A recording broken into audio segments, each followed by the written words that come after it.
You know what? Go see your precious museum. We'll just continue without you.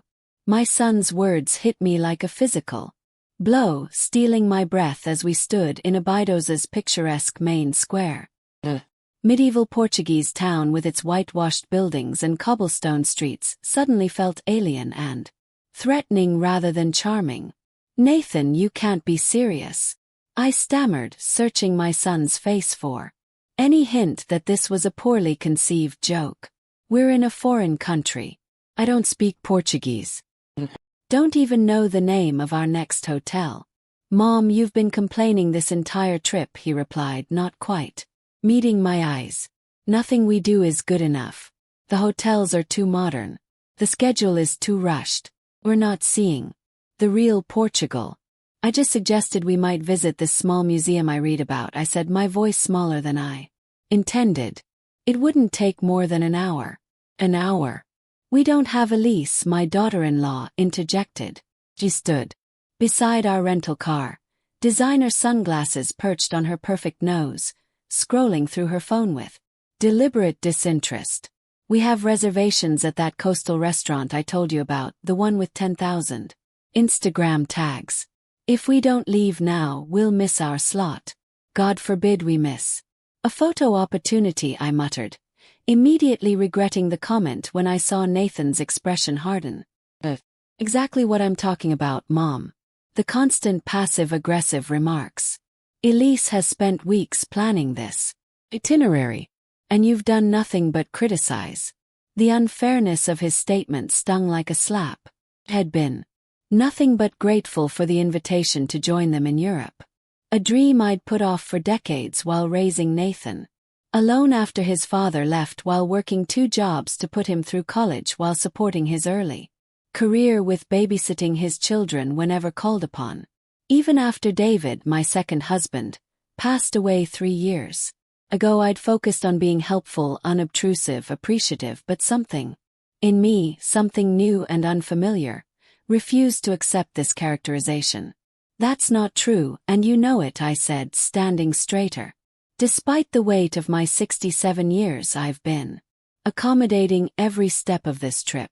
I've gone along with Elise's schedule without complaint, even when it meant rushing through places I've waited my entire life to see just so she could get the perfect lighting for her social media post. Nathan's jaw tightened, the same expression he'd had as a stubborn teenager. Whatever, Mom. We're leaving. You want to see your precious, authentic Portugal? Here's your chance. He turned and walked toward the car. I stood frozen, unable to process what was happening. Surely he wouldn't actually leave me here, Nathan. My voice wavered. This isn't funny. He slid into the driver's seat without responding. Elise lingered a moment longer, a small, satisfied smile playing at the corners of her mouth. Don't worry, Judith, she said with artificial sweetness. I'm sure you can find your way to Lisbon. Maybe ask one of the locals. She gestured vaguely toward an elderly Portuguese woman selling handcrafted lace at a nearby stall. Oh wait, you don't speak the language, do you? Well, I'm sure you'll figure something out. She got into the passenger seat, and I watched in disbelief as they closed the doors. The engine started. Surely this was just a scare tactic. They wouldn't actually drive away. Through the open window, I heard Elise's voice, not bothering to lower her volume. Vamos ver a volta. Let's see how she gets. Nathan's laugh joined hers as the car pulled away from the curb. He stood in stunned silence as they drove down the narrow street and disappeared around a corner. For a moment I couldn't move. Couldn't think, couldn't breathe. This couldn't be happening. My own son couldn't have just abandoned me in a foreign country where I didn't speak the language, didn't know anyone, had no idea how to get to our next destination. But he had. Panic surged through me. A wave of dizzying fear that made my knees buckle. I grabbed the edge of a nearby stone bench to steady myself, my heart hammering so hard I could feel it in my throat. Oh God, I whispered to myself. Oh God, oh God. A quick inventory of my situation only heightened my terror. I had my purse with my passport, credit card, and about €200 in cash. I had my phone, but I'd been relying on Nathan's international data plan the entire trip. Without Wi-Fi, my phone was useless for maps, translation, or finding accommodations. I didn't even have my suitcase. It was in the trunk of the rental car along with most of my clothing, medications, and toiletries. I sank onto the bench, trying to control my breathing as black spots danced at the edges of my vision. Don't pass out, I told myself sternly. Don't make things worse. A group of tourists passed by, laughing and taking photos, oblivious to my distress. A square continued its normal activity. Shopkeepers chatting with customers, a street musician playing guitar in a corner, children chasing pigeons across the cobblestones.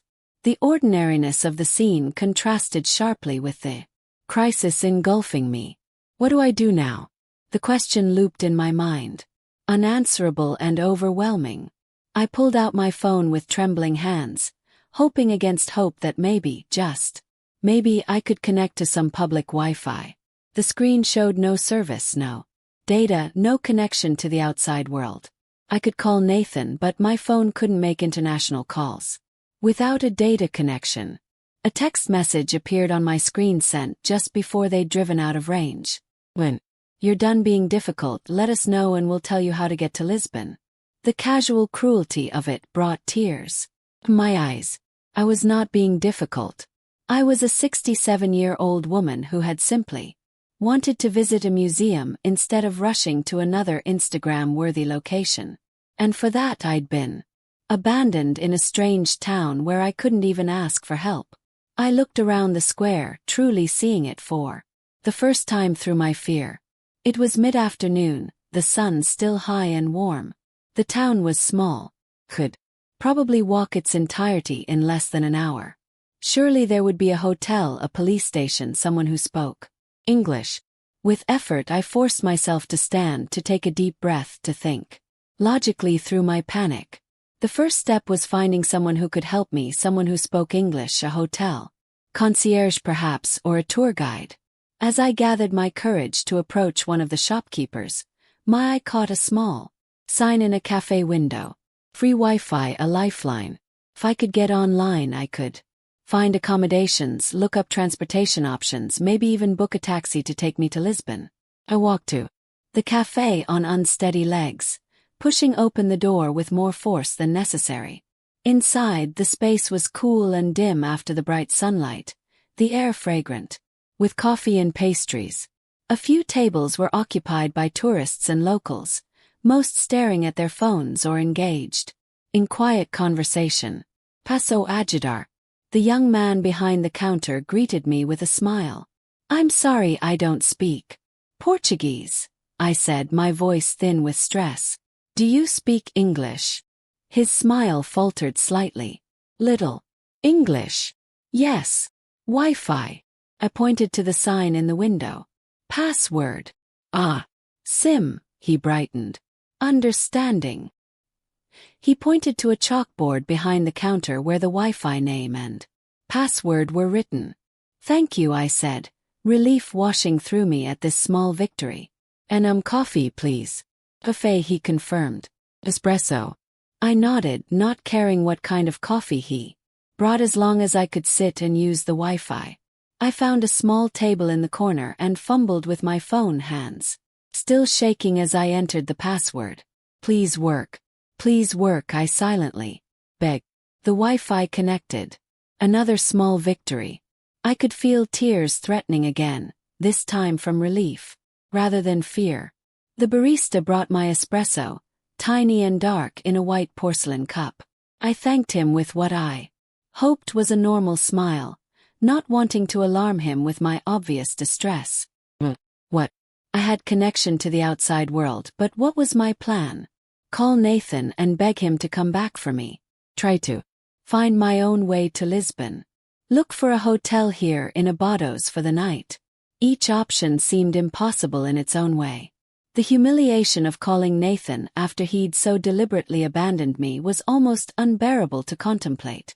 finding my way to Lisbon, a city I'd never visited over 80 kilometers away seemed overwhelming in my current state, and staying here meant admitting that I was truly on my own, that my son had actually left me behind with no intention of returning promptly. I sipped the espresso, its bitterness matching my thoughts. 3 years of widowhood had taught me self-reliance in many ways, but nothing had prepared me for this kind of abandonment. David would never have allowed such a thing. David would have been outraged at Nathan's behavior. But David wasn't here. No one was here. Just me, a woman who had spent her entire life taking care of others, now forced to take care of herself in the most extreme circumstances. The espresso steadied me somewhat, its caffeine cutting through the fog of panic. I opened my Maps app and downloaded the offline map of Portugal, something I should have done at the beginning of the trip. Opened my browser and searched for hotels in Abados. There were several ranging from luxury puzzles to modest guest houses.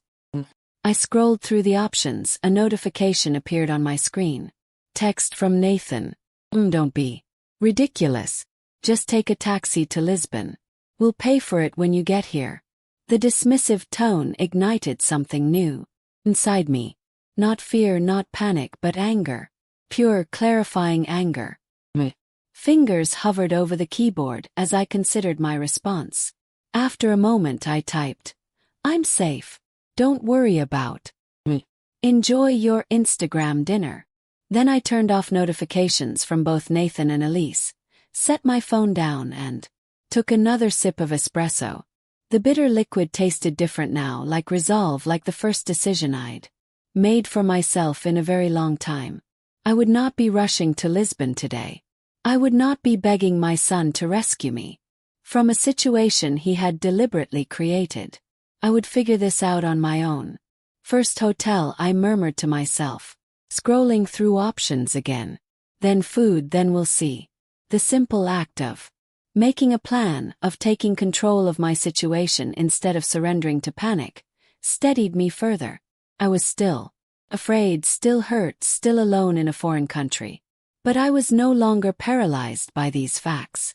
I was Judith Palmer, 67 years old, widowed, abandoned, but not broken. Not yet. The cafe owner watched me with increasing concern as I hunched over my phone, researching accommodation options with grim determination. After my third espresso, ordered through a combination of pointing and smiling, he approached my table. "Problem?" he asked in halting English, gesturing to my phone and my clearly distressed state. I hesitated, embarrassment washing over me. How could I explain that my own son had abandoned me in a foreign town as some sort of punishment for wanting to see a museum? The humiliation was almost as overwhelming as the fear. But I needed help, and pride had no place in survival. My family, I began searching for simple words. They left in car. A mimic. Driving away. I need hotel for tonight. His eyes widened in disbelief. Familia. Visa. He switched back to Portuguese in his shock, then caught himself. Family left. You alone. I nodded, fighting back tears that threatened to spill over. Saying it out loud made it real in a way that sitting alone with my panic hadn't. The young man's expression shifted from confusion to indignation. Not good, he said firmly. Not good, family. He pointed to himself. Miguel, I help. Relief flooded through me at this small kindness. Judith, I responded, touching my chest. Thank you. Miguel pulled out his phone and made a quick call, speaking rapid Portuguese that I couldn't begin to follow. After a brief conversation, he turned back to me with a smile. My tia aunt, she has guest house, small room available, clean, safe, good price. He showed me a photo on his phone of a narrow building with blue shutters and flower boxes. Not expensive hotel, but good. That looks perfect, I said sincerely. How far? Miguel pointed across the square. 3 minutes. The proximity was another relief. In my current state, I wasn't sure I could manage navigating to a distant location. "I take you," Miguel offered, glancing at the nearly empty cafe. "Can watch cafe. 5 minutes only." Before I could protest, he called to an older man sitting at the counter, presumably who nodded and moved behind the counter. Miguel gestured for me to follow him. Outside, the afternoon sun was starting its descent, casting longer shadows across the cobblestones. The air was warm and scented with flowers from the planters that adorned many of the whitewashed buildings. Under different circumstances, I would have found it charming. We crossed the square, Miguel shortening his stride to match my slower pace. My legs still felt unsteady, adrenaline and caffeine creating a jittery sensation that made walking a conscious effort. "American?" Miguel asked as we walked. "Yes," I confirmed. "From Boston." "Ah, Boston," he grinned. "Celtics, Red Sox." Despite everything, I found myself smiling at his enthusiasm. "Yes, exactly." "Why family leave you?" he asked, his direct question catching me off guard. I sighed, how to explain the complex dynamics that had led to this moment. "Disagreement," I said simply. "They were angry. They left." Miguel shook his head disapprovingly. "Not good. Family. Not leave old mother." He immediately looked horrified at his own words. "Sorry, not old. Not old. Under different circumstances." His mortification might have been comical. "It's okay," I assured. I'm old and you're right. Family shouldn't leave anyone." We arrived at a narrow building that matched the photo he'd shown me. A hand-painted sign reading Casa de Maria hung beside the door.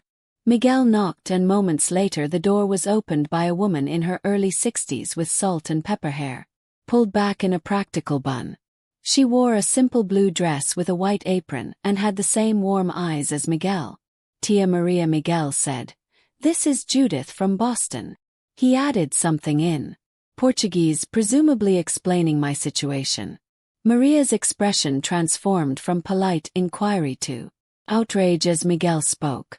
She responded rapidly in Portuguese, her hands gesturing emphatically.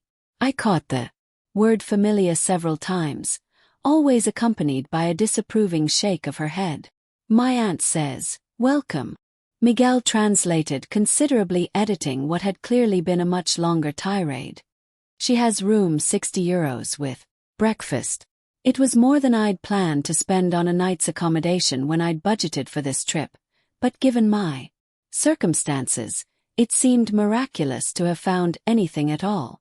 "That's perfect," I said gratefully, reaching for my wallet. "Thank you both so much." Miguel waved away my thanks. "I go back to cafe now. Tia will help you." He pointed to Maria with a smile. She spoke better English than me. After he left, Maria showed me to a small room on the second floor. It was simple but immaculate, with a wrought iron bed, crisp white linens, and a window overlooking a tiny courtyard filled with potted lemon trees. The bathroom was compact but spotlessly clean, with a shower, toilet, and pedestal sink. "Is good?" Maria asked, watching my face anxiously. "It's lovely," I assured her. "Perfect." He nodded, satisfied. "You hungry? Thirsty?" The question made me realize I hadn't eaten since breakfast. With all the panic and confusion, hunger had been the least of my concerns. But now that she mentioned it, my stomach felt hollow. "Actually, is there somewhere nearby I could get dinner?" Maria made a dismissive gesture. "I make dinner. Simple but good. You rest now. Dinner at 7 o'clock. She pointed to a small desk in the corner where an electric kettle sat with some tea bags and instant coffee packets. "Tea. Coffee. Help yourself." Before I could protest that she didn't need to feed me, she had left, closing the door softly behind her. Alone in the quiet room, I sank onto the bed, the events of the day crashing over me like a wave. My own son had abandoned me in a foreign country. I was in a stranger's home in a town I'd never planned to stay in. I had no luggage, just the clothes I was wearing and whatever was in my purse. The absurdity of the situation struck me suddenly, and to my surprise, a laugh bubbled up. Slightly hysterical, but a laugh nonetheless. If my students could see their proper organized history teacher now. I'd always been the one with contingency plans, the one who brought extra band-aids and rain ponchos on field trips, the one who had backup lessons prepared in case the projector failed. Now here I was, completely adrift, dependent on the kindness of strangers. I kicked off my shoes and lay back on the bed, staring at the ceiling. Exhaustion washed over me. The adrenaline that had kept me functioning, finally ebbing away. My eyelids grew heavy, and despite the unfamiliar surroundings, despite the trauma of the day, sleep claimed me within minutes. I woke to soft knocking and Maria's voice calling, "Kenora Palmer, dinner ready." Disoriented, I sat up quickly, momentarily confused by the unfamiliar room. Then reality crashed back. Nathan. The abandonment. Miguel Maria's guest house. Coming, I called my voice with leap. I hurried to the small bathroom to splash water on my face and smooth my silver-streaked hair. The face that looked back at me from the mirror was pale and drawn with dark circles under the eyes. I pinched my cheeks to bring some color back and straightened my rumpled clothing as best I could. Downstairs, Maria had set a small table in the courtyard with a checkered cloth, a carafe of red wine, and a dish of olives. The lemon trees were strung with small white lights that cast a gentle glow in the gathering dusk. "Better?" she asked, studying my face. "After sleep." "Much better," I said, managing a genuine smile. "Thank you for all of this. It's very kind." She waved away my thanks. "Not kind, normal, human." She gestured for me to sit. "Now. Tomorrow we make plan." Tomorrow. The word hung in the air between us. I had no idea what tomorrow would bring, what decisions I would make, what path I would choose. But for now there was this moment. This simple meal in a beautiful courtyard. This unexpected kindness from a stranger. This first small victory of survival on my own. Took a sip of the wine Maria poured, its rich flavor grounding me in the present moment. Whatever came next, I had survived the first day on my own. It was a small accomplishment perhaps, but in that moment, it felt monumental. Next morning, I woke to sunlight streaming through the blue shutters and the distant sound of church bells. For a blissful moment, I existed in the liminal space between sleep and wakefulness, free from memory or worry. Then reality rushed back. Nathan's betrayal, my abandonment, the uncertain path ahead. My phone showed 7 missed calls and a dozen text messages, all from Nathan. Scrolled through them without opening any, noting the progression from annoyed. "Mom, this is ridiculous." "Oh." Me to concerned. "Are you okay? Where are you staying?" To what appeared to be genuine worry. "Mom, please respond. We're getting really concerned." His concern came too late. The image of him laughing with Elise as they drove away was seared into my memory. Not a momentary lapse of judgment, but a deliberate act of cruelty. Set the phone aside without responding and made my way to the small bathroom. My reflection looked marginally better than yesterday. Some color had returned to my cheeks, though the worry lines around my eyes seemed deeper. I washed my face and brushed my teeth with the travel-sized toothpaste from my purse, grimacing at my wrinkled clothes. I would need to find a way to purchase some essentials today. Downstairs, Maria was setting a small table in the courtyard for breakfast. She looked up with a warm smile as I approached. "Bombia, you sleep well." "Very well, thank you," I replied, taking the seat she indicated. "I can't thank you enough for your kindness yesterday." She waved away my gratitude as she poured rich, dark coffee into a small cup. "So what is your plan today?" The direct question caught me off guard. I had been so focused on surviving yesterday that I hadn't thought beyond finding a safe place to sleep.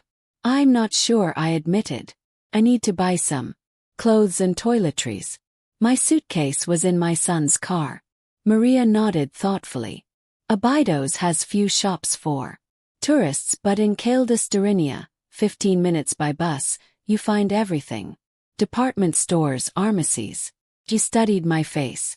But first you must decide. You go to Lisbon to find your son or you stay. The question hung in the air between us. The logical choice was clear. Go to Lisbon, reunite with Nathan, finish the planned vacation despite the tension, return to Boston as scheduled, and resume my quiet life of occasional babysitting and solitary dinners. Yet something in me rebelled against this sensible path. The memory of Nathan's callous laughter as they drove away, of Elisa's smug satisfaction at my predicament made my stomach clench. I don't know, I said finally. I need to think. Maria nodded, her expression free of judgment. Think while you eat. Fresh bread, local cheese, eggs from my sister's chickens. The simple breakfast was delicious, the coffee strong and reviving. I found my thoughts clearing. The panic of yesterday had receded, replaced by a simmering anger and, more surprisingly, a tentative sense of possibility. What if I didn't go to Lisbon? What if instead of chasing after my ungrateful son I charted my own course?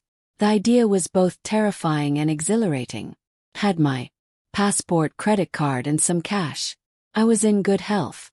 Spoke no Portuguese but could manage basic English communication. I had no pressing responsibilities back home. No pets to feed, no plants to water, no appointments that couldn't be rescheduled. What I didn't have was courage. Or did I? Hadn't I already survived being abandoned in a foreign country? Hadn't I found accommodation, food, even a moment of connection in this lovely courtyard? There is bus to Calais at 10:30, Maria said, interrupting my thoughts. If you want to buy things, I can show you where to catch it. Check my watch. 9:15, that would be very helpful. Thank you. And your son? She asked gently. You will call him?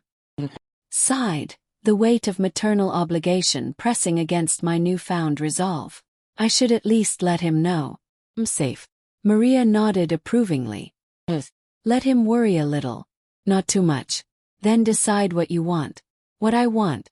The phrase echoed in my mind. When was the last time I had truly considered what I wanted independent of others' needs or expectations? After breakfast, I composed a brief text to Nathan.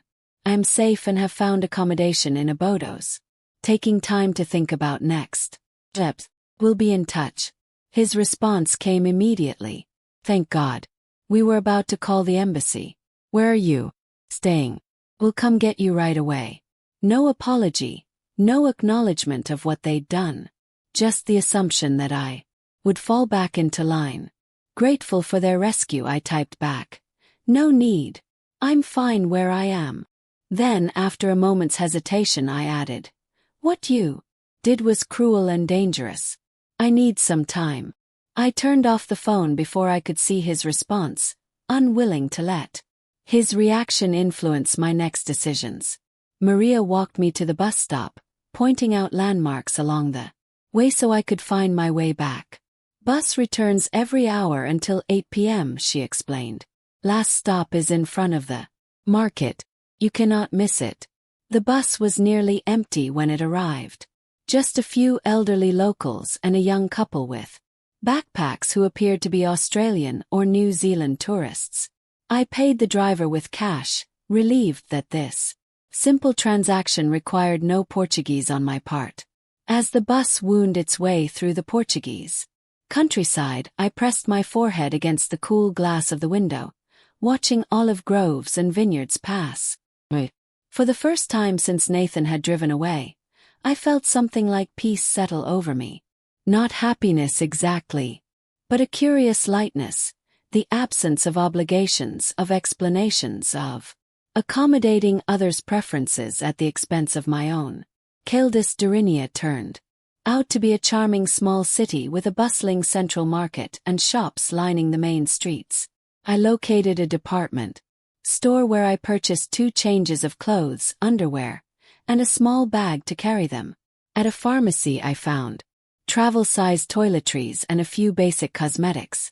The transactions were conducted with minimal verbal communication, pointing, smiling, nodding, but I managed. Sitting at a cafe with a sandwich and sparkling water, I turned my phone back on to check the time.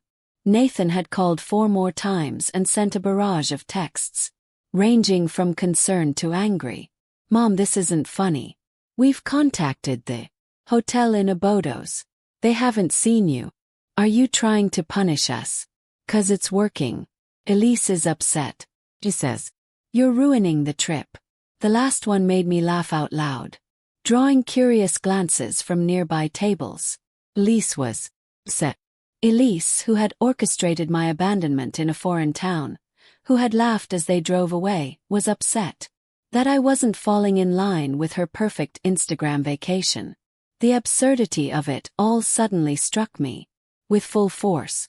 I had spent decades accommodating others, raising Nathan alone after his father left, supporting him through college and early career, being the perfect mother-in-law who never criticized Elise's self-absorption, babysitting my grandchildren at a moment's notice, even when it meant canceling my own plans.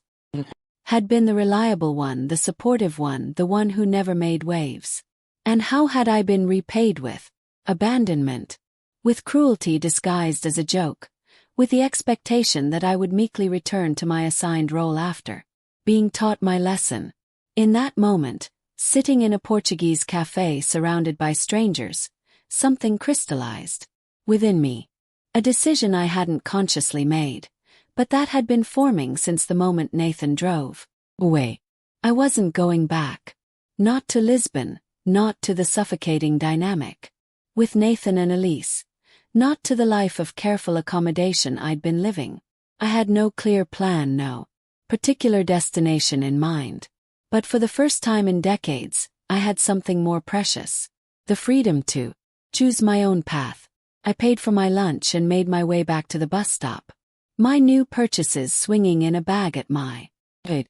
My step was lighter, my posture straighter. Something had shifted inside me. Some invisible burden had been set down. Some tight constraint loosened. I was Judith Palmer, 67 years old, alone in Portugal with nothing but a handful of possessions and a lifetime of unused courage finally surfacing. And somehow, improbably, I felt more alive than I had in years. I returned to Maria's guest house with my modest purchases, a tentative plan forming in my mind. The courtyard was empty when I arrived, but a note on my door informed me that Maria had gone to visit her sister and would return by 6 o'clock. "Make yourself at home," she had written in careful English. And biscuits in kitchen. Alone in the quiet house, I laid out my new possessions on the bed. Too simple. Cotton dresses, underwear, a light cardigan, toiletries, and a small cross body bag large enough for essentials, but easier to manage than my regular purse. Not much, but enough to give me mobility and options. I showered, washing away the last traces of yesterday's panic along with the dust of travel. The hot water soothed muscles I hadn't realized were tense. And by the time I emerged, wrapped in a thin towel provided by Maria, I felt somehow renewed.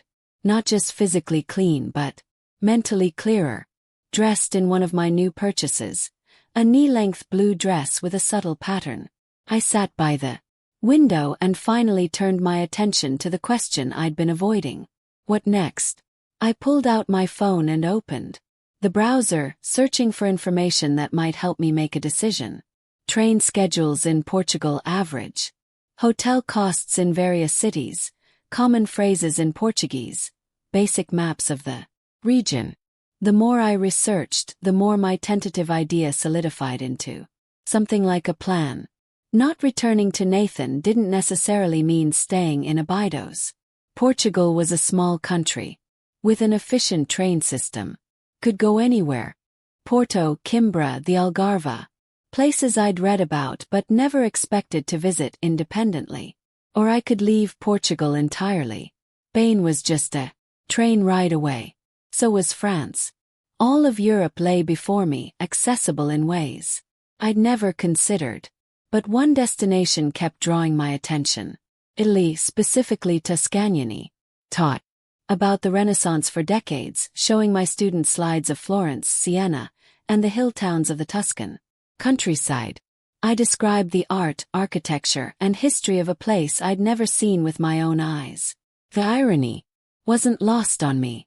For 30 years, I'd ignited students' passion for European history and culture. Yet my own direct experience was limited to rush tours of London and Paris during 2 previous trips, both carefully planned by others, with my preferences considered last, if at all. A notification interrupted my browsing. Another text from Nathan. "Mom, please call us. We're about to contact police." The manipulation was so transparent, it almost made me laugh. Nathan knew perfectly well I wasn't missing. I'd confirmed I was safe. This was simply another attempt to pressure me into compliance, to make me feel guilty for not immediately acquiescing to his demands. I texted back, "No need for police. Am safe and well. Taking some time for myself. We'll contact you in a few days." Then I returned to my research, a new determination fueling my search. Within an hour, I had the beginnings of a real plan. Train from Lisbon to Madrid. I would need to get to Lisbon first. Overnight stay in Madrid. Flight from Madrid to Florence. Accommodations in Florence for how long? A week. The open-endedness of the question was both terrifying and thrilling. Without Nathan and Elisa's rigid itinerary, without responsibilities waiting at home, without anyone's expectations to meet. But my own, I could stay as long as I wanted. My teacher's pension was modest but sufficient, especially since I'd paid off my small condo before David's death. The life insurance money he'd left me remained largely untouched in low-risk investments. I had savings that I'd been frugally preserving for what? Exactly. Some nebulous future emergency. The nursing home I might eventually need. What if instead I used some of those carefully hoarded resources to finally live? The thought sent a shiver of rebellion through me. A delicious, forbidden feeling that reminded me of being 16 and cutting school to go to a protest march, my first and only act of teenage defiance. I was so absorbed in my planning that I didn't hear Maria return until she knocked gently at my door. "You look different," she observed, studying my face with a slight smile. More coitus settled. "I've made a decision," I told her, surprising myself with the certainty in my voice. "I'm not going back to my son." Maria nodded, unsurprised. "But he doesn't deserve you back." "Not yet. Not just that," I clarified. "I'm going to Italy, to Florence." Her eyebrows rose. "Fancy. Alone." "Yes," I said, the word both terrifying and liberating. "I've taught about Renaissance art and history for 30 years. I've always wanted to see it properly, not rushed through in a guided tour." "Brave," Maria said, genuine admiration in her voice. "Very brave." Was it brave or merely reckless? At 67, with no Italian language skills and no previous solo travel experience, was I setting myself up for disaster? But then what was the alternative? Returned to Nathan and Elise, tail between my legs, grateful for their magnanimous forgiveness, resume my carefully circumscribed life in Boston, waiting for occasional visits from grandchildren whose parents had shown such casual cruelty. No, whatever risks lay ahead, they palled in comparison to the certainty of regret if I retreated now. "I'll need to get to Lisbon," I said, thinking aloud. "For the train to Madrid." "Brother drives to Lisbon tomorrow," Maria offered. "For business he can take you. No problem." The simplicity of this solution nearly brought tears to my eyes. "That would be wonderful. Can pay him, of course." Maria waved this away. "Family price very cheap." She hesitated, then added, "You will tell your son where you go?" I considered the question carefully. Part of me wanted to disappear without a trace, to let Nathan wonder and worry as punishment for his abandonment. But the more mature part, the part that had raised him, loved him despite his flaws, taught him about consequences and responsibility, knew better. Yes, I decided, not the details, but enough that he knows I'm safe, that this is my choice. Maria nodded approvingly. But not for him, for you. Clean conscience. After she left to prepare dinner, I composed a final message to Nathan. I've decided to continue traveling on my own for a while. I am safe and have everything I need. This is my choice, not a cry for help or an attempt to punish you. I need time and space to think about what happened and what it means for our relationship. I'll be in touch when I'm ready. Please respect my decision.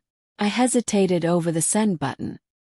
Lifetime of maternal accommodation making me doubt my resolve. Then I remembered his laughter as they drove away, leaving me alone and afraid in a foreign country. Press send then.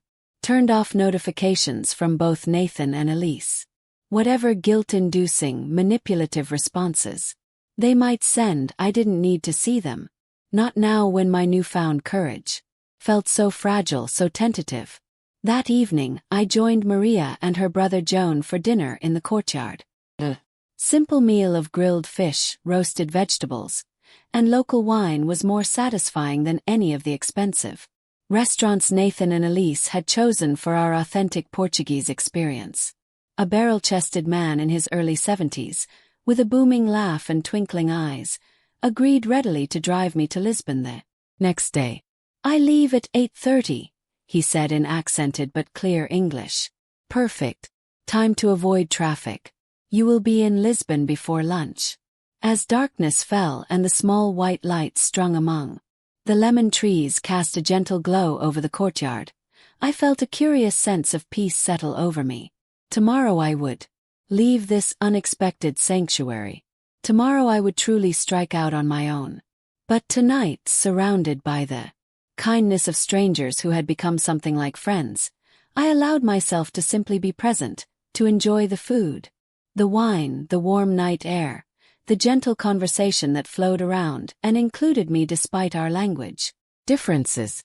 For the first time since Nathan had driven away, I felt not just resignation or determination, but actual happiness, a small, fragile flame of joy that I cooped carefully in my hands, protecting it from the winds of doubt and fear that still gusted through my mind.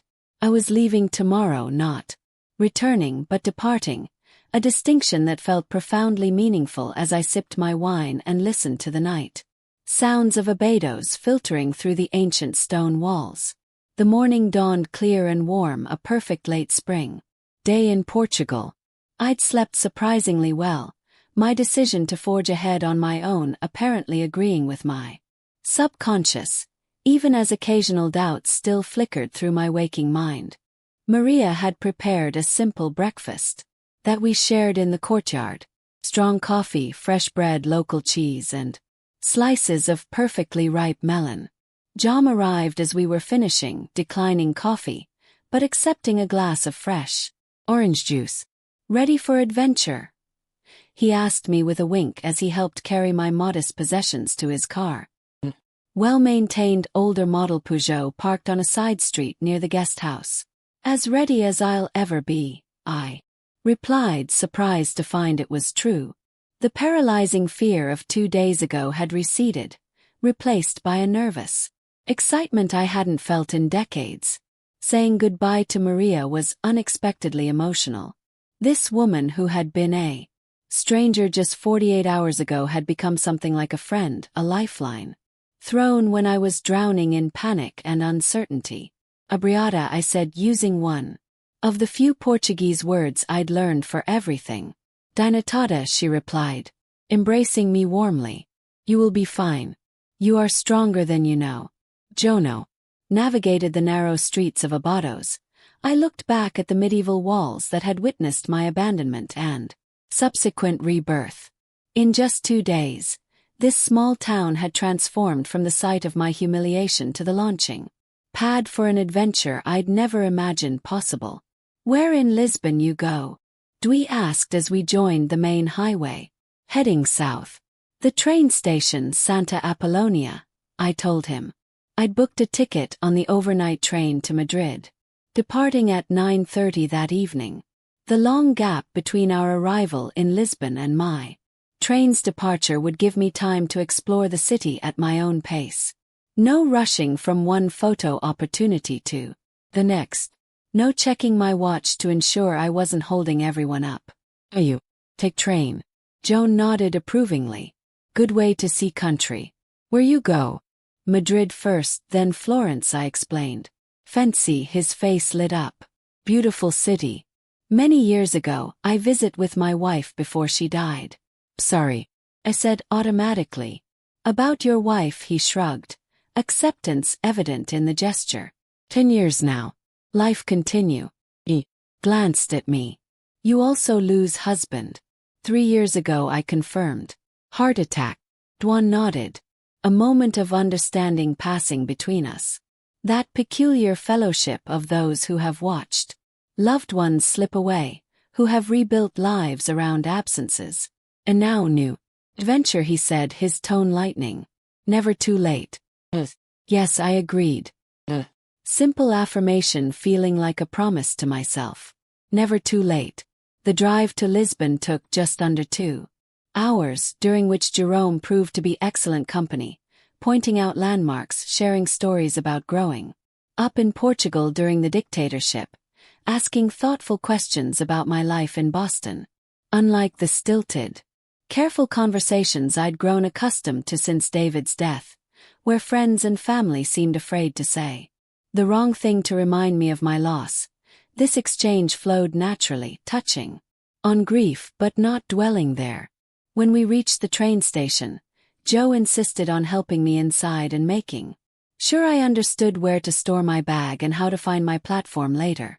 His kindness, like Maria's, was offered without expectation or judgment. A simple human connection that asked nothing beyond itself. Boy, he said as we parted, his weathered hands clasping mine briefly. Good journey.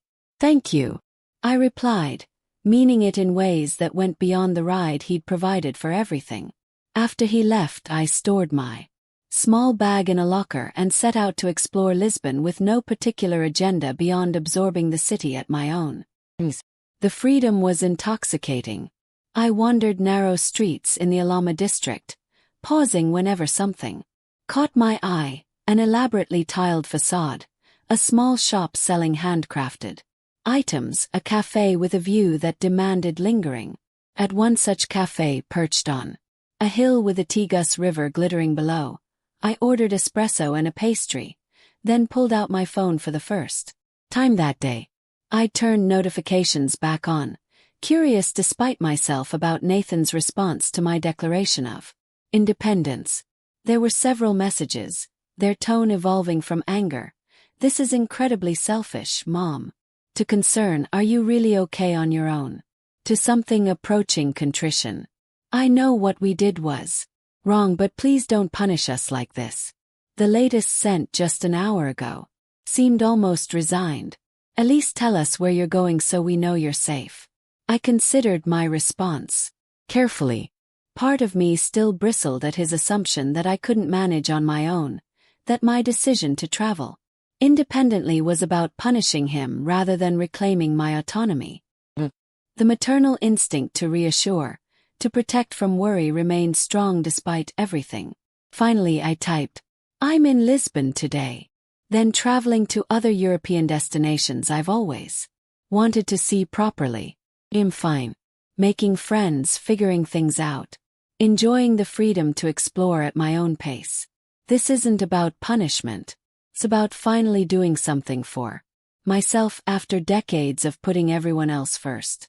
I'll check in periodically so you know I'm safe. I hesitated, then added, I love you, but I don't like how you treated me. We'll need to address that when I'm ready. For now, please respect my journey. After sending the message, I turned my phone off completely and returned it to my bag. Whatever Nathan's response, I didn't need it intruding on this day that belonged entirely to me. The hours passed in a pleasant haze of exploration.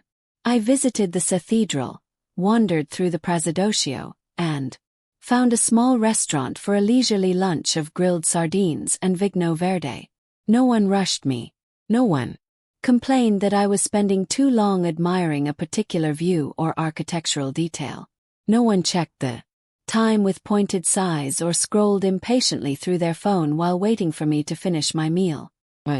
Late afternoon, I'd made my way back toward the train station, stopping at a small market to purchase bread, cheese, fruit, and a bottle of water for my overnight journey. As I selected a particularly appealing pear, examining it with probably unnecessary care, I realized I was smiling. A small private smile of contentment that had nothing to do with anyone else's approval or satisfaction.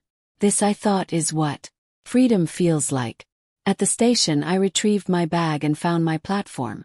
Without difficulty. The train to Madrid was modern and clean, my reserved seat in a second-class compartment comfortable. Enough for the overnight journey. As we pulled away from Lisbon, the city's lights beginning to twinkle in the gathering dusk, I felt a curious lightness, as if in leaving behind the site of Nathan's betrayal, I was also shedding the weight of obligations and expectations I'd carried for so long.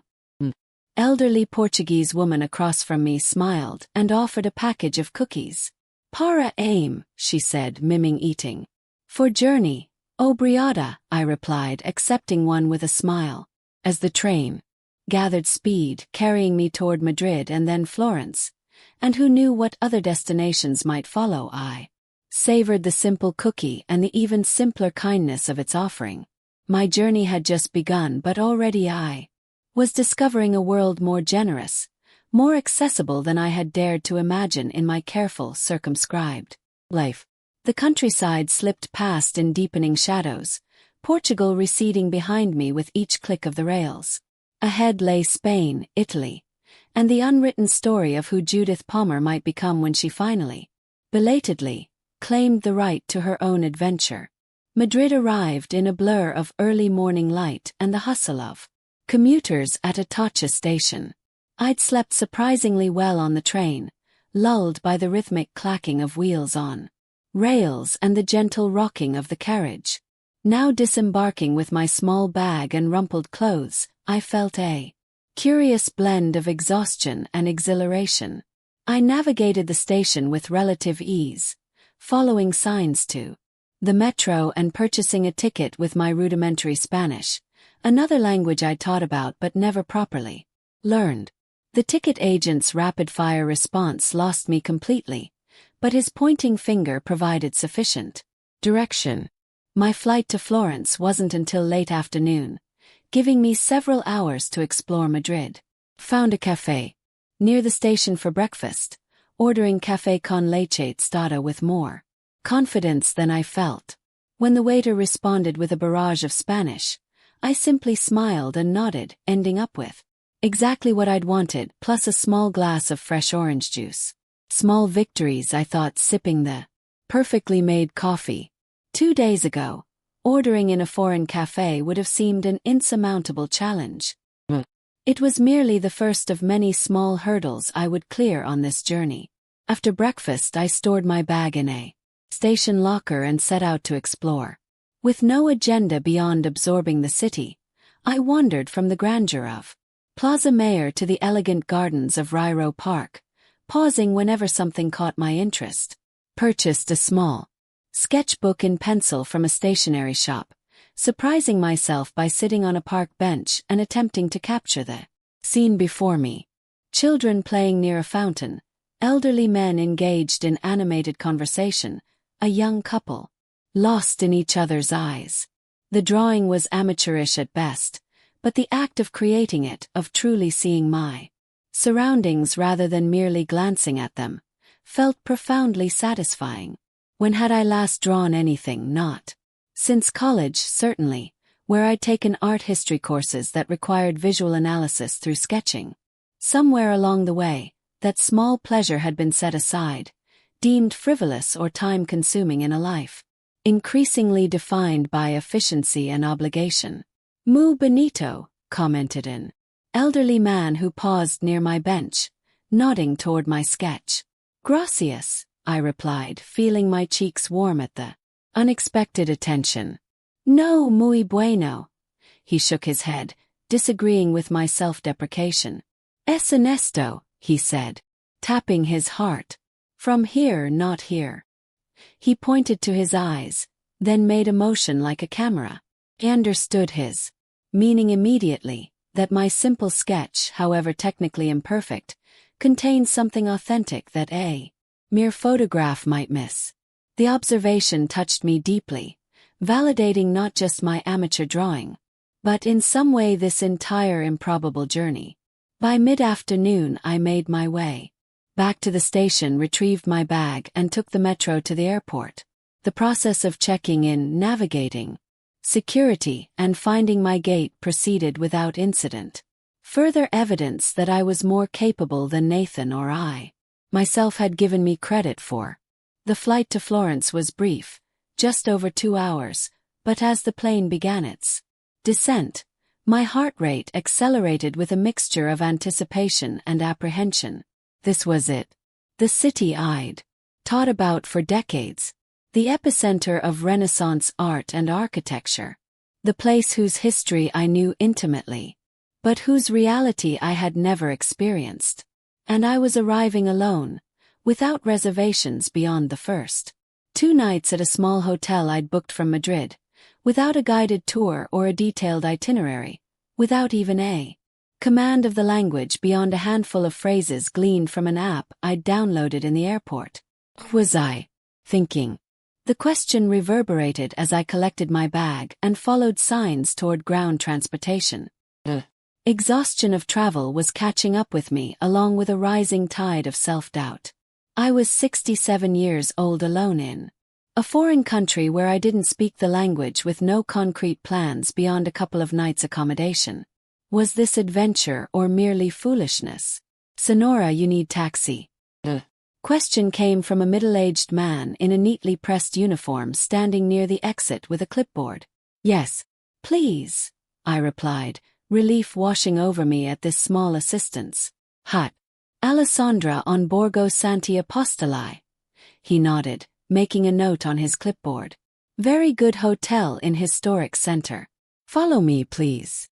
I trailed him to a line of waiting taxis, where he spoke rapidly to a driver before opening the rear door for me with a small flourish.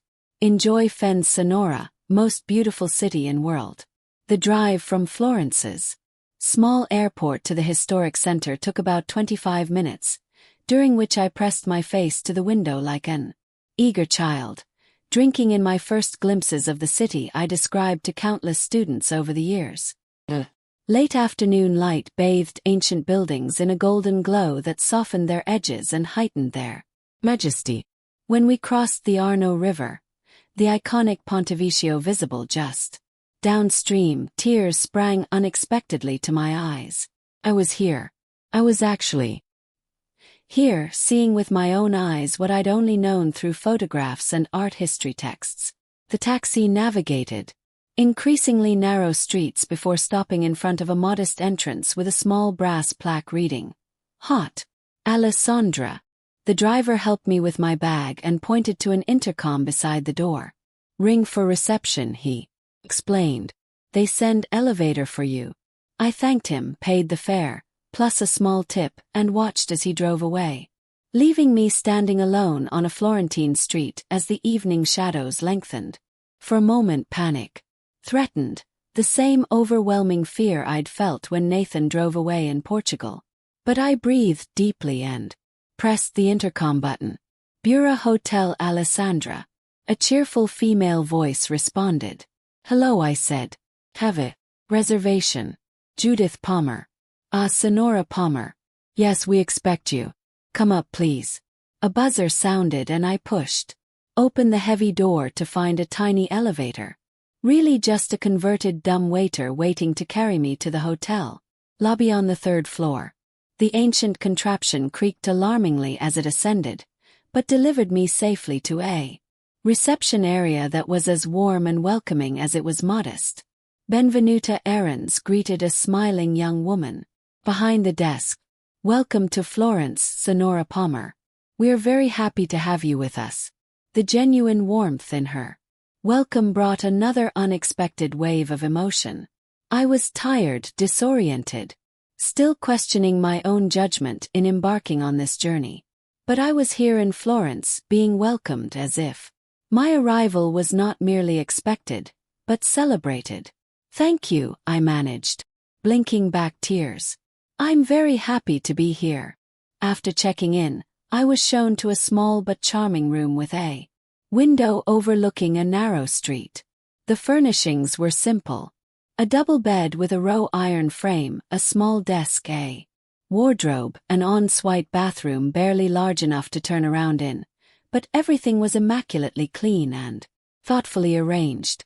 "Breakfast is served from 7 to 10, the receptionist explained. "And please, if you need any assistance with tours, reservations, anything at all, just ask at the desk. We are here to help." When she left, I sank onto the bed, the enormity of what I had done finally catching up with me. I had traveled from Portugal to Spain to Italy, navigating trains, planes, and taxis with nothing but my wits and determination. I was in Florence, a city I had longed to see for as long as I could remember, answerable to no one but myself. The realization was overwhelming. I lay back on the bed, not even bothering to remove my shoes, and let the tears come, not tears of fear or regret, but of something more complex and ultimately liberating. Relief perhaps, or validation, or simply the release of tension after days of running on adrenaline and newfound courage. Twilight deepened into night outside my window. I drifted into sleep, still fully clothed, the sounds of a Florentine evening, distant conversations, the occasional scooter, church bells marking the hour, forming a gentle lullaby from my first night in the city of my dreams. I woke to sunlight streaming through gauzy curtains and the distant sound of church bells. For a moment, I lay disoriented, unsure of where I was or how I'd gotten there. Then memory flooded back. The abandonment in Portugal, the decision to travel independently, the journey to Florence. Florence. I was in Florence. I sat up quickly, suddenly wide awake despite having slept in my clothes. A glance at my watch showed it was just past 7, early enough that I had the entire day ahead of me to begin exploring the city I'd taught about for decades, but never seen. After a quick shower and change into one of my 2 dresses, I made my way down to the hotel's small breakfast room. A modest buffet offered fresh pastries, fruit, yogurt, and coffee. I filled a plate and took a seat by the window, watching the street below come to life as shopkeepers raised awnings and cafes set out tables. First time in Florence. The question came from an American woman about my age who was seated at a nearby table. "Yes," I admitted, "though I've taught Renaissance art and history for 40 years. Feels surreal to finally be here." "Teacher. How wonderful." She introduced herself as Margaret, a retired librarian from Chicago traveling with her sister who was still sleeping. "You must have quite a list of things you want to see." "Too many for the short time I have," I replied, though in truth, I hadn't set any fixed departure date. The open-endedness of my journey still felt both terrifying and exhilarating. "Well, if you'd like some company today, Susan and I are visiting the Uffizi this morning. You're welcome to join us." The invitation was tempting. The prospect of friendly English-speaking companions as I navigated my first day in Florence. But something held me back. I had just escaped one travel situation where others determined the pace and priorities. Did I want to immediately align myself with new companions, however pleasant? "That's very kind," I said carefully.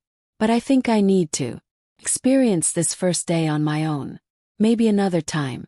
Margaret nodded, understanding in her eyes. "Course. Sometimes solitude is the best way to really see a place." She scribbled on a napkin and handed it to me. "Here's my email if you change your mind or want to meet up later in your stay." I tucked the napkin into my purse, genuinely touched by the gesture. "Thank you." After breakfast, I consulted with a helpful receptionist who marked a simple walking route on a map that would take me to the Duomo, then the Piazza della Signora, and finally the Ponte Vecchio. For first day these three. Very good introduction to Firenze, she assured me. Tomorrow. Perhaps museums I can help with reservations. Armed with my map, a bottle of water, and a sense of wonder, I set out into the Florentine morning. The narrow streets opened occasionally into small piazzas, each with its own character: a neighborhood church, a tiny market, a cluster of cafes.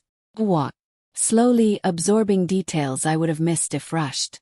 The intricate ironwork on balconies, shrines to the Madonna tucked into corners of buildings, the play of light and shadow across centuries-old facades. When I turned a corner and suddenly saw the Duomo rising before me, I gasped audibly. No photograph had prepared me for the sheer scale and intricacy of Brunelleschi's dome and the multicolored marble facade. I stood transfixed, oblivious to the tourist crowd swirling around me, seeing with my own eyes what I had described to students for decades, using only slides and passionate words. Finding a spot against a wall where I wouldn't block pedestrian traffic, I pulled out my sketchbook and attempted to capture not the entire cathedral, an impossible task, but one small detail. A section of the campanile where Gutto's design incorporated different colored marbles in geometric patterns. As I sketched, time seemed to slow, the hustle of the square receding, as I focused entirely on the play of light. Across stone, the precise relationships of shapes, the essence of what made this structure not just impressive but transcendent. Molto bene, commented a voice beside me. I looked up to find an elderly Italian man peering at my drawing. You are artist? No, I replied, feeling my cheeks warm at the attention.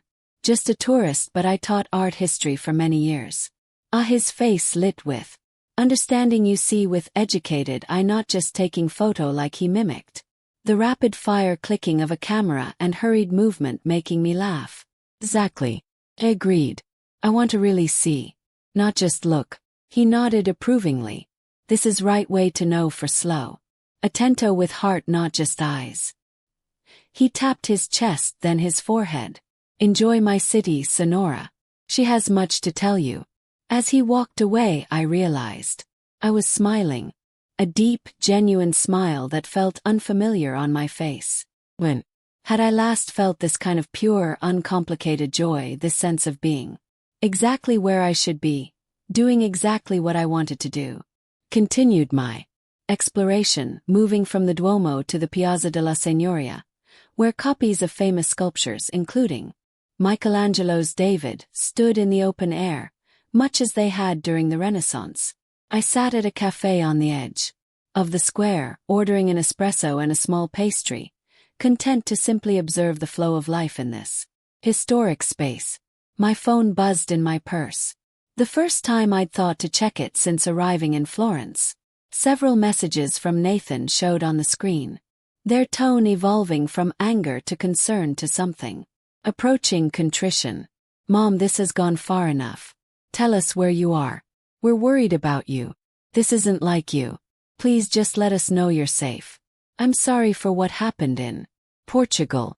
We were wrong. Please come back. The final message, sent just an hour ago, caught me by surprise. If you really want to do this, at least tell us where you are so we can stop worrying. Progress, I thought wryly, not acknowledgement that I had every right to travel independently, but at least recognition that I might actually want to do so. I considered my response carefully, then typed, I'm in Florence, Hotel Alexandre. I'm safe and happy. Will check in every few days, but need this time for myself. After sending the message, I turned my phone off and returned it to my purse. Whatever Nathan's response, it could wait.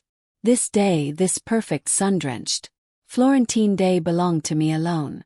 I continued to the Ponte-Vecchio, the ancient bridge lined with jewelry shops that spanned the Arno River.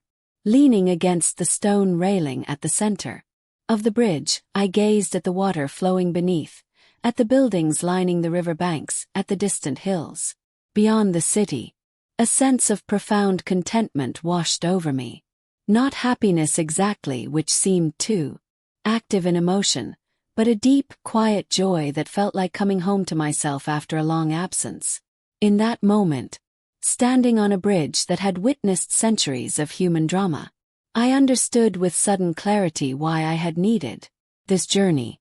It wasn't just about seeing Florence or asserting my independence. It was about reclaiming the woman I had been before. Life's obligations and accommodations had slowly erased her. The passionate teacher, the curious mind, the soul capable of being moved to tears by beauty. That woman hadn't disappeared. When Nathan drove away in Portugal, she had been there all along, waiting patiently to emerge when I finally found the courage to set her free. Days melted into a week, then two, as Florence wrapped me in its Renaissance embrace. Fell into a rhythm that felt both novel and natural. Early mornings spent at quiet cafes with my sketchbook, exploring museums and churches at my own deliberate pace. Evenings watching the sunset from different vantage points. Around the city, I'd moved from the Hotel Alessandra to a small apartment I'd found through the receptionist's cousin, a tiny but charming space in a 16th-century building near Burrito. Across the Arno in the less touristy Ultrano district. The rental was month-to-month, a flexibility that suited my still undefined plans. My apartment had a minuscule kitchen where I learned to prepare simple Italian meals from ingredients purchased at the neighborhood mercato. The daily ritual of selecting fresh produce, practicing my growing Italian vocabulary with patient vendors, and carrying my treasures home in a woven market bag became one of my unexpected pleasures.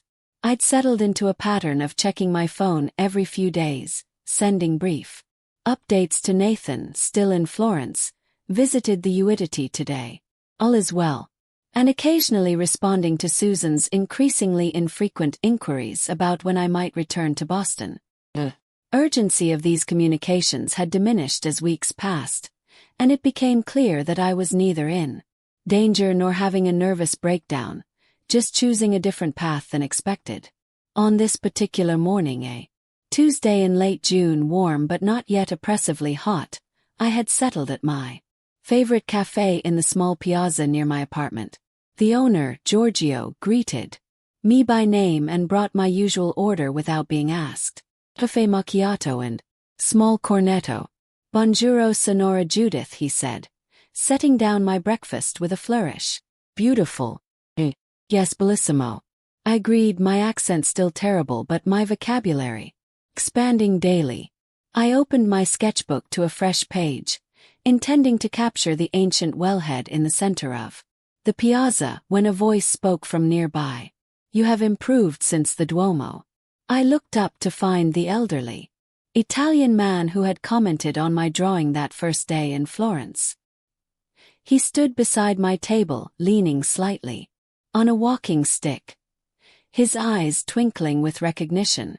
You remember, I said, surprised and touched that he would recall our brief encounter from weeks ago. Of course, the American teacher, with the artist's eye. He gestured to the empty chair across from me. May I join you? My old legs need rest, please, I said, closing my sketchbook. I'm Judith Antonio, he replied, lowering himself carefully into the chair. Antonio Ricci. Giorgio appeared immediately, greeting Antonio with the warm familiarity of long acquaintance. They exchanged rapid Italian that I couldn't follow, resulting in an espresso being placed before Antonio moments later. You are still in Firenze, Antonio observed after taking a sip of his coffee. No quick tourist visit for you. No, I agreed. I've extended my he nodded as if this explained everything. Fancy has captured you. Happens especially to those who truly see. There was something about Antonio's directness, his lack of superficial pleasantries that invited honesty. I was supposed to be on a family vacation, I found myself explaining. My son and his wife, we had a disagreement. They left me behind in a small town in Portugal. Antonio's bushy white eyebrows rose in surprise, then drew together in disapproval. Left you alone. Admission still stung, though less sharply than before. They thought I would immediately call and beg them to come back for me. Instead, I decided to travel on my own. "Brava," he said simply, his approval warming me more than I'd expected. "Very brave. Or very foolish," I said with a self-deprecating smile. "I'm 67 with no travel experience and limited language skills." Antonio waved this away as irrelevant. Courage is not absence of fear. Courage is fear but doing anyway. He studied me with keen eyes that missed nothing. "You were teacher of what subject?" "History," I replied. "Specifically Renaissance art and history." His face lit with genuine delight. "Perfecto. And now you see with your own eyes what you taught for many years." "Exactly. It's overwhelming. Sometimes in the best possible way." We fell into easy conversation about art, history, travel, life. Antonio, I learned, was 72, a retired professor of literature who had taught at the University of Florence for 4 decades. A widower for 15 years, he divided his time between his apartment in the city and a small country property in the hills outside Montepulciano, where his family had produced wine for generations. "Nothing grand," he assured me. "Small production, traditional methods. My nephew manages now, but I helped during harvest." As we talked, I found myself more engaged and animated than I had been in conversations for years. Antonio listened attentively, asked insightful questions, and offered observations that revealed both intelligence and wisdom. There was no checking of watches, no glancing at phones, no subtle signals of impatience or boredom that I'd grown accustomed to in interactions with Nathan and Elise. When Giorgio brought our second round of coffee, Antonio asked if I'd visited the Bronacci chapel yet. When I admitted I hadn't, he shook his head in mock dismay. "Masaccio's frescoes. Essential revolutionary use of perspective and light. You cannot truly understand Florentine Renaissance without seeing." He glanced at his watch. "It is open now, not far from here." Perhaps the invitation hung in the air between us, not presumptuous, simply offered. I found myself nodding before I'd consciously decided. "Like that," I said. "If you're sure it's not an imposition." "Imposition?" He looked genuinely puzzled. "To share great art with someone who will appreciate. This is pleasure, not burden." We finished our coffee and set off at a leisurely pace that accommodated both his walking stick and my inclination to absorb details, rather than rush from one site to the next. As we walked, Antonio pointed out architectural features and historical details I might have missed. The stone tabernacles at street corners, the family crests embedded in building facades, the subtle differences in construction techniques across centuries. The Bronacci chapel housed within the larger church of Santa Maria del Carmen was quiet when we arrived with only a handful of visitors. Antonio led me to a specific spot where the light illuminated Maceo's expulsion from Eden to best advantage. "Look," he said softly, "the first truly human figures in Renaissance art, not idealized, not symbolic, real people with real grief." I gazed at the fresco, seeing with fresh eyes what I'd only known through photographs. The raw emotion on Eve's face, the despair in Adam's posture, the revolutionary naturalism that had helped launch the Renaissance. Tears pricked unexpectedly behind my eyelids. "It's extraordinary," I whispered. "Yes," Antonio agreed, his voice equally hushed. "After 1,000 years of stylized Byzantine tradition, suddenly, humanity, real bodies, real emotions." He glanced at me, a smile crinkling the corners of his eyes. "Revolution in paint." We spent over an hour in the chapel, Antonio pointing out details and explaining contexts I'd taught, but never fully appreciated without seeing the work in person. His knowledge was profound but worn lightly, offered as shared enthusiasm rather than academic showing off. Afterward, he suggested lunch at a small trattoria nearby. Not for tourists, real Florentine food, and I found myself accepting without hesitation. Over plates of pappardelle with wild boar ragu and glasses of Chianti. Our conversation ranged widely from art to literature to our respective experiences teaching. "And your family?" he asked eventually. "The son who abandoned you in Portugal. You have reconciled?" I sighed, setting down my fork. "Not exactly. We've been in limited contact. He knows where I am, that I'm safe, but we haven't addressed what happened." Antonio nodded thoughtfully. "Sometimes distance is necessary before true understanding is possible. That's what I'm hoping."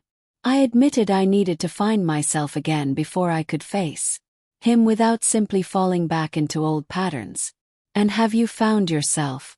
The question asked without judgment or expectation gave me pause. Had I?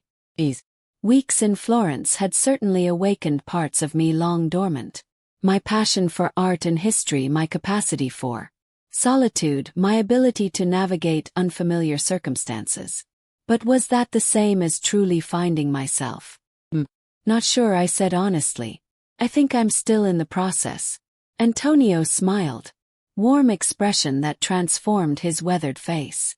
Good answer. Finding oneself is not destination but journey. Yes, always becoming. As we finished our meal with tiny cups of espresso, Antonio mentioned that he would be returning to his country property the following week. Summer heat begins soon in city, better. In hills, cooler, quieter. It sounds lovely, I said sincerely. He hesitated. Then added, perhaps if you wish to see different part of Tuscany, you might visit as my guest. The guest house is small but comfortable, good base for exploring hill towns. The invitation surprised me. We had spent only a few hours together, yet there was an ease between us that belied our brief acquaintance. Still, prudence raised caution flags. I was a woman alone in a foreign country, considering an invitation to an isolated property from a man I barely knew. Antonio seemed to read my thoughts. No pressure, of course. My housekeeper Sophia is always, she would prepare your room, cook meals. Very proper.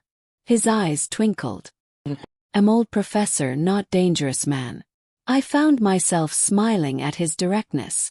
Let me think about it, of course. He reached into his pocket and produced a business card. My telephone, email. Decision is yours. As we parted outside the trattoria, Antonio took my hand briefly.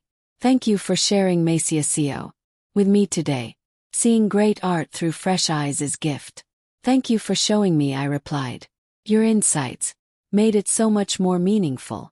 Walking back to my apartment in the golden afternoon light, I turned the unexpected invitation over in my mind. The countryside around Montepulciano was indeed supposed to be spectacular, and I had considered exploring beyond Florence eventually. But was I ready to accept such an invitation? To trust not only Antonio, whose integrity I sensed but couldn't prove, but also my own judgment, so recently shaken by Nathan's betrayal.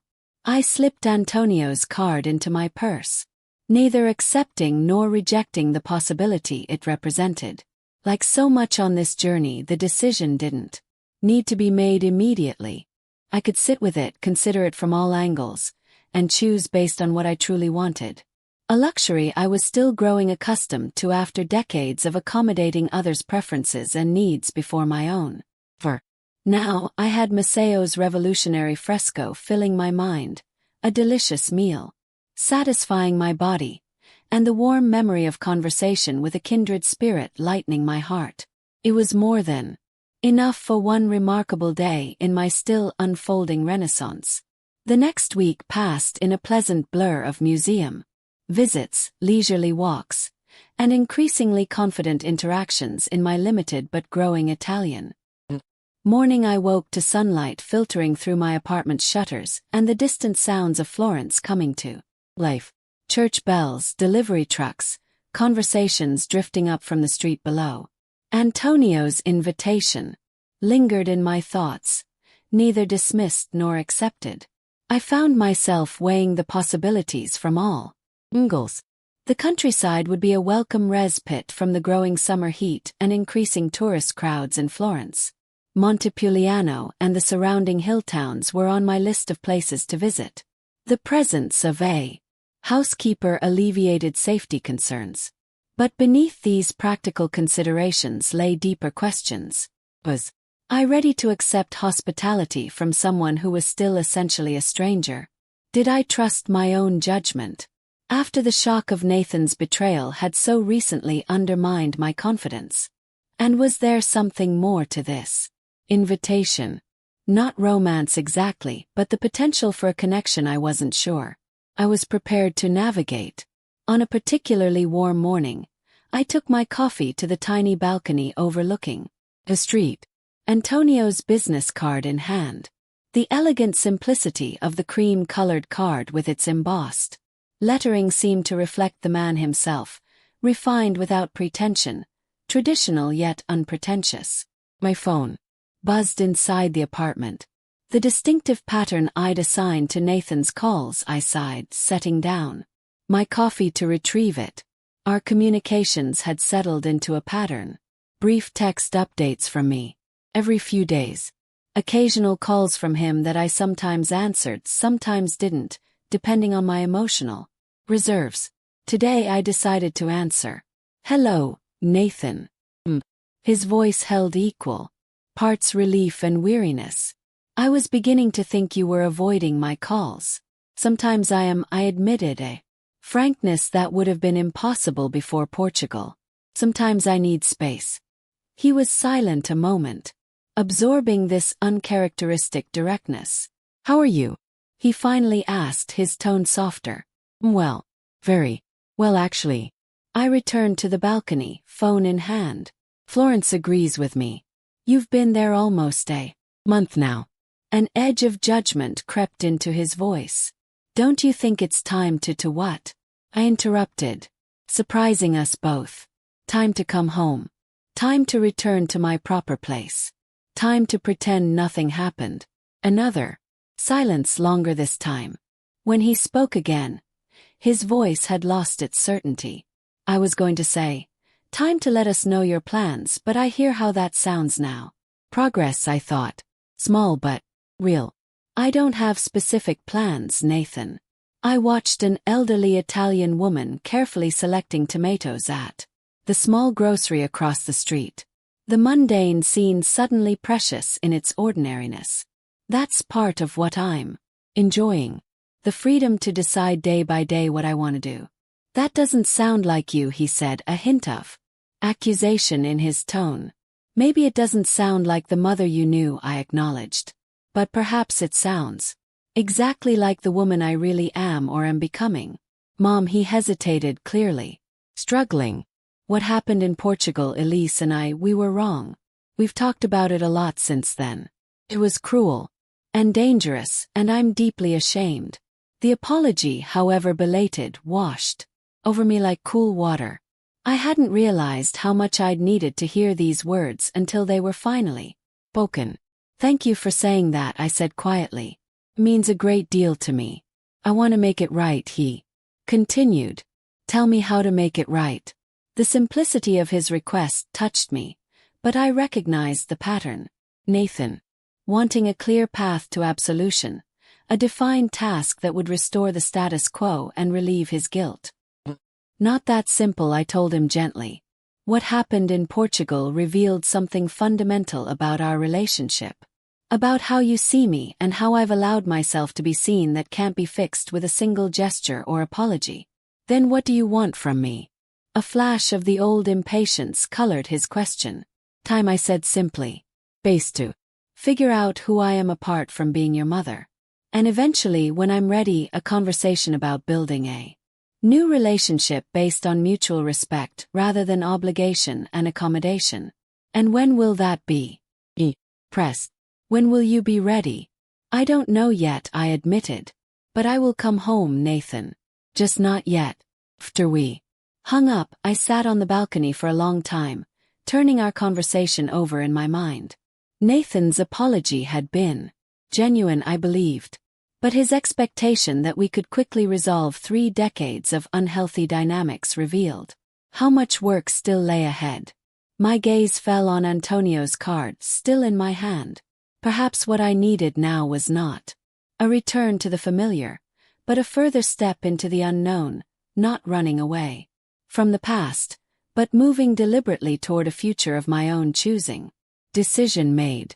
Picked up my phone again and dialed the number on the card. Antonio answered on the 3rd ring, his voice warm with pleased surprise when I identified myself. "Judith, I hoped you might call. I've been considering your invitation," I said, suddenly nervous. Despite my resolution to visit Montepulciano, the single word carried a wealth of patient inquiry. "I'd like to accept if the offer still stands." "Course it stands." His enthusiasm was palpable, even through the phone. "When would you like to come?" "I leave Florence tomorrow, but any time after is good." We settled on the following weekend, giving me time to wrap up my affairs in Florence, informing my landlord, deciding which few possessions to bring and which to leave behind, making a final visit to my favorite museums and cafes. Antonio would send a car to bring me to the property, he insisted. Driving in countryside can be confusing for visitors. "My nephew Luca will come for you. Very reliable. Excellent English." After arranging the details, we chatted briefly about the weather. Growing hotter in Florence, pleasantly warm in the hills. The tourist situation increasingly crowded in the city, more manageable in smaller towns, and my continued exploration of the city, a previously undiscovered bottle in a small church near my apartment. As we prepared to hang up, Antonio said something that caught me by surprise. "I'm glad you called, Judith. Not everyone recognizes opportunity for new chapter when it appears." The simple observation stayed with me as I began preparations for this next phase of my journey, a new chapter. That's exactly what this was. Not an ending, not an escape, but the deliberate turning of a page to see what might be written next. The next few days passed in a flurry of small tasks and farewell rituals.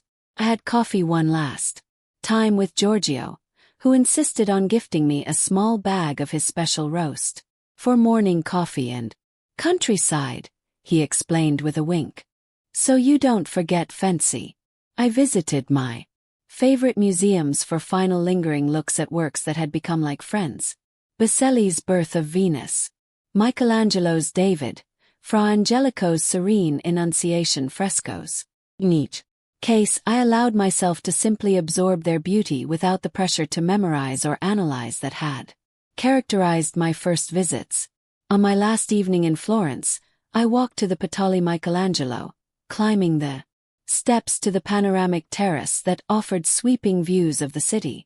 The setting sun bathed the Renaissance cityscape in golden light, the Duomo's distinctive dome, and Giotto's Campo, rising above the sea of terracotta roofs like beacons from another time.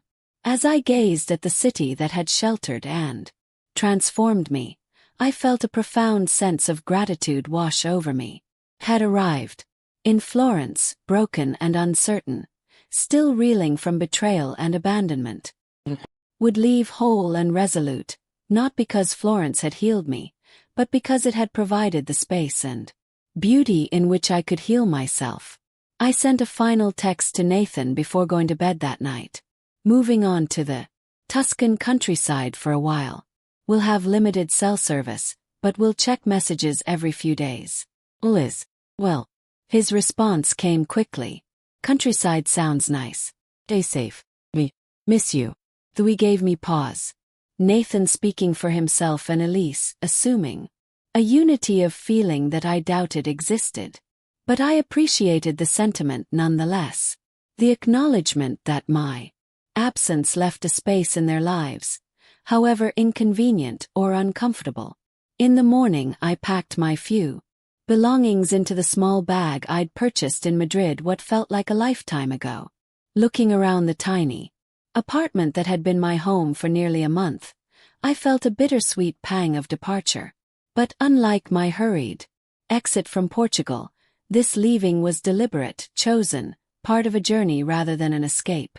Luca arrived precisely at the agreed time. A handsome man in his early 30s with Antonio's eyes and an easy smile. He loaded my bag into the trunk of a well-maintained Alfa Romeo and opened the passenger door with flourish. Welcome, Sonora Palmer. My uncle has spoken highly of you. To deliver you safely to La Colombia. La Colombia, I repeated, unfamiliar with term. The dove cote, he translated. It is the name of our family property, for the old tower where doves once nested. He grinned. Now it holds wine, not birds. As we drove out of Florence, I watched the city recede in the side mirror, its spires and domes gradually giving way to the gentler landscape of the Tuscan countryside. Ahead lay rolling hills covered with vineyards and olive groves, cypress trees standing like sentinels along winding roads, medieval hill towns crowning distant rises. I had no idea what awaited me at Colombia, what this next chapter might contain. But as the countryside unfolded before me in all its sun-drenched glory, I felt a sense of anticipation rather than anxiety, of opening rather than closing.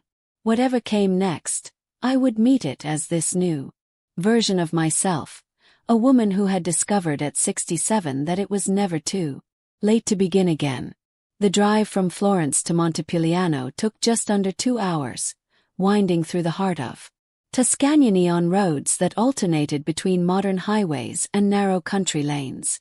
Luca proved to be an excellent companion, informative without being intrusive, pointing out landmarks and sharing bits of local history while also allowing comfortable silences when the scenery demanded quiet appreciation. As we drove deeper into the countryside, the landscape transformed into the Tuscany of paintings and postcards, rolling hills in shades of green and gold, punctuated by dark cypress trees, and the silvery gray of olive groves. Vineyards stretched in geometric precision across hillsides, their neat rows creating living patterns that followed the contours of the land. We are entering Vino Noil territory, Luca explained as we passed a particularly expansive vineyard, the wine that made Montepulciano famous. Family has grown grapes here for over 300 years. That's remarkable, I said, genuinely impressed by the continuity. Has it always passed from father to son? Luca smiled. Not always. Grandmother Sophia ran the vineyard for 20 years after my grandfather died in the war. The locals thought it scandalous at first, a woman making decisions about pruning and harvest. But she produced some of our finest vintages. His pride in this female ancestor was evident, and I found myself warming to him even more. She sounds formidable, terrifying, he agreed with a laugh, but also wise. She understood that tradition matters but must sometimes bend to survive. The road began to climb, and suddenly a medieval hill town appeared ahead. Its stone buildings clustered atop a ridge like a crown. Montepulciano, Luca announced, one of the highest towns in Tuscany. We'll pass through on our way to La Colombia. The town was a marvel of medieval and Renaissance architecture. Narrow, winding streets opening unexpectedly into graceful piazzas, imposing palazzi alongside humble stone houses, all surrounded by ancient walls that had once protected against Florentine and Sienese armies. We must bring you back for a proper visit, Luca said as we navigated the tight streets, the cathedral, the wine cellars built into the rock beneath the town, the views from the main square, all worth seeing. Beyond Montepulciano we descended into a valley of breathtaking beauty before turning onto a gravel road that wound upward again through olive groves and vineyards. After about 10 minutes we crested a hill and La Colombia came into view. My first impression was one of harmonious integration with the landscape. Unlike the grand villas I'd occasionally glimpsed from the road, this was a working property that had evolved organically over centuries. The main house, a 2-story stone structure with a terracotta roof and green shutters, was adjoined by a square tower that presumably gave the property its name. Several outbuildings surrounded a central courtyard and vineyards stretched away on the southern slope. "It's beautiful," I said, meaning it sincerely. "So perfectly." Tuskson. Lucas smiled, pleased by my reaction. "Not grand but authentic. Family has always believed in living well but simply." As we pulled into the courtyard, Antonio emerged from the main house, a broad smile lighting his face. He wore casual clothes, light cotton trousers, and a short-sleeved shirt that somehow looked elegant on his tall, lean frame. "Benv.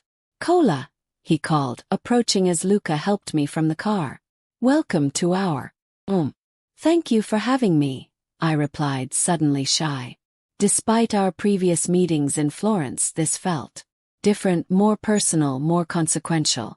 "The pleasure is ours," he assured me, gesturing toward the house. "Come, Sophia has prepared refreshments. You must be tired from the journey." The interior of the house was as authentic as its exterior. Cool stone floors, whitewashed walls, and furnishings that blended antiques with comfortable, well-used pieces. Nothing felt pretentious or designed to impress. Yet everything radiated quality and care. Antonio led me to a loia overlooking the valley where a table had been set with a carafe of water, glasses of chilled white wine, and a platter of local specialties, thin sliced prosciutto, several cheeses, olives, and fresh bread. "Please sit," he urged. "Something. The air here gives appetite." As if on cue, a short round woman with silver-streaked black hair bustled onto the loia. Her face creased in a welcoming smile. "Ah, Sophia. Antonio. This is our guest, Sonora Palmer from America." "Benvenuta," Sophia said, warmly, clasping my hand in both of hers. "I have prepared the garden cottage for you. Very private, very comfortable. If you need anything at all, you tell me." "Thank you," I replied, touched by her genuine welcome. "Please call me Judith," Sophia beamed, clearly pleased by this informality. "Judith, beautiful name. Food gets cold. Opportunity passes." With that philosophical observation, she bustled back inside, leaving me smiling at her retreating form. "Sophia has been with our family since I was a boy," Antonio explained, pouring water for both of us. "She is the true heart of La Columbia." "It seems wonderful," I said, accepting a glass of the wine Luca offered. "Everyone has been so welcoming. I feel a bit overwhelmed by such kindness." "Not kindness," Antonio corrected gently. "Hospitality. There is difference. Kindness is for those who need it. Hospitality is for honored guests." The distinction touched me deeply. How long had it been since I had been treated not as someone to be accommodated or tolerated, but as someone whose presence was genuinely valued? We spent the afternoon in pleasant conversation, Antonio and Luca, sharing stories of the property's history, the challenges and joys of winemaking, and the changes they'd seen in the region over decades. I found myself relaxing completely, the last remnants of travel tension melting away, in the warmth of their company and the tranquil beauty of the setting. As the late afternoon light began to soften, Sophia reappeared. "Time to show Judith her cottage before dinner. No, she will want to rest, refresh." "Course," Antonio agreed, rising from his chair. "Forgive me for monopolizing your time, Judith. Sophia is right. You should have time to settle in." The garden cottage proved to be a small stone building set slightly apart from the main house, surrounded by lavender bushes and rose trellises. Originally a groundskeeper's dwelling, Antonio explained it had been renovated into guest quarters with its own entrance and small private garden. Inside, the space was compact but thoughtfully designed, a sitting area with comfortable chairs and a small writing desk, a bedroom with a row iron bed dressed in crisp white linens, and a modern bathroom that somehow managed to feel both contemporary and in keeping with the cottage's historic character. "It's perfect," I said, genuinely delighted. By the charming space. Just the right size for one person. Sophia has put fresh towels in bathroom, water by the bed, Antonio pointed out. Dinner is at 8, but please no hurry. Rest, explore. Do as you wish. This is your home now. Or home. The simple phrase stirred something deep within me. A longing for belonging I hadn't fully acknowledged until that moment. Thank you, I said quietly, for all of this. Antonio met my gaze with a warmth that asked nothing, expected nothing, simply acknowledged our shared humanity. Thank you for coming. New friends in late life are a special gift.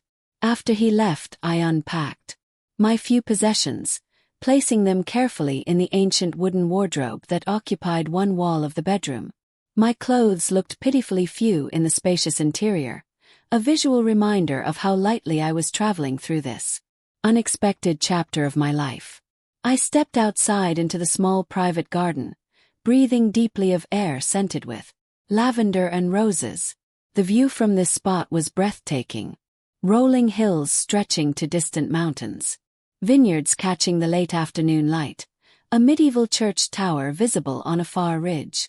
Settling onto a weathered stone bench, I pulled out my phone, planning to send a brief update to Nathan. To my surprise, there was no signal, not even a single bar. I recalled Antonio mentioning limited cell service, but I hadn't anticipated complete disconnection. Instead of anxiety, I felt an unexpected lightness. A reprieve from obligation, from the weight of others' expectations and concerns. For the first time since Portugal, I was truly unreachable. Whatever was happening in Boston, in Nathan and Elisa's world, in my former life, would continue without my knowledge or intervention. Just for now, just for this moment, I could simply be here, fully present in this beautiful place, this unforeseen juncture in my journey. The dinner bell rang as the sun began its descent behind the distant hills, calling me back to the main house. As I walked the lavender-lined path, I felt a profound sense of rightness. Not that everything was resolved or perfect, but that I was exactly where I needed to be in this moment. Whatever came next with Nathan, with my life in Boston, with this unexpected friendship with Antonio, would unfold in its own time. For now there was this evening, this meal, this continuing discovery of who Judith Palmer might be when freed from the constraints of others' expectations. The woman who had been abandoned in Portugal was gone, transformed by courage and circumstance into someone new. Someone who had learned that endings could become beginnings, that loss could open doors to unexpected gifts, that it was never too late to start again. As I entered the warm light spilling from the house, I stepped not just into dinner, but into the next chapter of a story still being written, my own. The stories continues in the next one, but first things first, make sure to like and share this video and be part of this journey to 10,000 subscribers family. Subscribe before it will be too late.